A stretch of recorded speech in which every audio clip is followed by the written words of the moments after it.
Naranasan mo na bang managinip na nahuhulog ka mula sa mataas na lugar? Maaaring mula sa gusali, bundok, o kahit sa bangin. Sa panaginip, kadalasan ay may pakiramdam ng takot at pagkabigla, at minsan ay nagigising tayo bago pa man tayo tuluyang bumagsak. Isa ito sa mga pinakakaraniwang panaginip na nararanasan ng maraming tao. Pero ang tanong, ano ang kahulugan ng panaginip na nahuhulog sa mataas na lugar?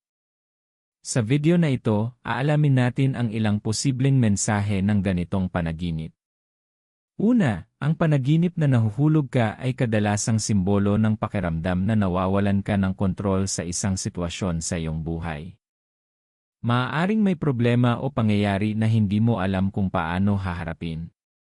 Pangalawa, maaari rin itong senyales ng takot sa pagkabigo. Baka may mga plano o pangarap ka na kinatatakutan mong hindi matupad. Kung sa panaginip mo naman ay nahulog ka pero nakaligtas ka, ito ay maaaring magandang senyales. Ibig sabihin, kahit may mga pagsubok sa iyong buhay, malalampasan mo rin ang mga ito. Pero kung sa panaginip mo ay bigla kang nagising habang nahuhulog, kadalasan ito ay konektado sa stress, pagod, o matinding pag-aalala sa totoong buhay. May isa pang kahulugan kapag may nagtulak sa iyo sa panaginip. Maaaring ito ay simbolo ng pakiramdam na may taong naglalagay sa iyo sa mahirap na sitwasyon. Tandaan, ang mga panaginip ay kadalasang sumasalamin sa ating emosyon at karanasan sa araw-araw.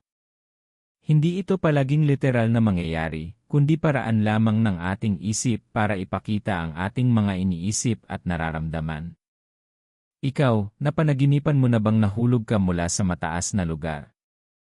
Ano ang nangyari sa panaginip mo? I-comment mo sa ibaba ang iyong karanasan at maaaring isa ito sa susunod nating video. At kung gusto mo pang malaman ang kahulugan ng iba't ibang panaginip, huwag kalimutang mag-like, mag-subscribe, at pindutin ang notification bell para hindi ka mahuli sa mga bagong video dito sa Dream Science.